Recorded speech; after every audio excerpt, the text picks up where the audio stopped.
Because of the pandemic, more young people are moving back in with their parents. Local financial advisor Brad Allen from Drake and Associates joins us with tips on how parents can help their adult children without jeopardizing their own financial futures.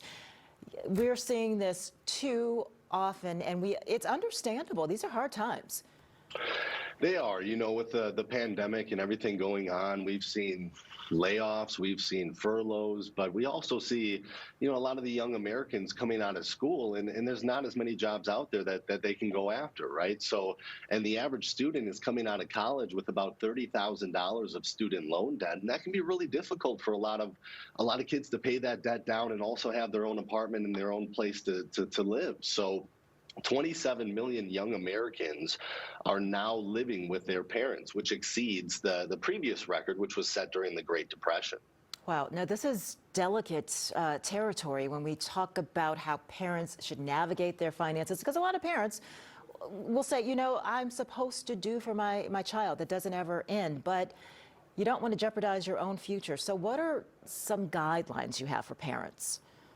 It's a great question, and you're right. Every relationship is going to be a little bit different between a parent and a child. But I think that the best things you can do are, number one, clarify some expectations, right? So sit down before they even move back in and just come up with a plan. Put it on paper. A lot of families are putting together contracts that say, this is how much your rent is going to be, or this is what you have to do for groceries. And I know that's not a comfortable, kind of conversation to have, but an important one. Set those expectations up front so you don't run into any trouble down the road. Number two is teach financial independence. I think this can be a great time for a lot of parents to really teach their kids about budgeting. Budgeting is a tough thing for a retiree to do, but it's really tough for a kid coming out of college and they're just getting into the real world and all these different things. So setting some expectations about budgeting and sitting down and putting a budget together, what's coming in versus what's going out. It can really be a game changer for a young adult. Kind of learn that stuff early. How much are you saving per month? What's going into your retirement accounts? By the time you turn 65, how much would you have in there? So all those different things matter up front.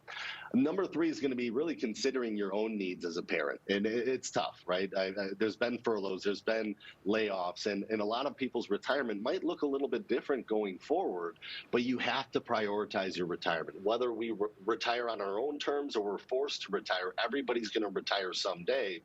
So you want to make sure that you're putting money away.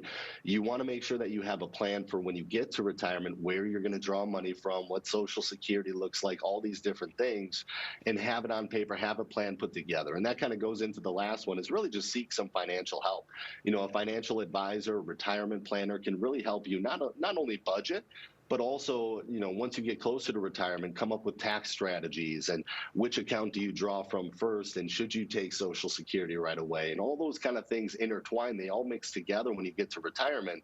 So it's really important to put that all together and make sure that you're prioritizing, but also planning for your own retirement down the road. Brad, thank you. I think the most important thing I heard is have a plan, the discussion before the bags arrive and the move happens. Get those things straightened out. If not on paper, at least have an agreement between parent and child. Right, exactly. All right, Brad, thank you so much. Have a great day. Thank you.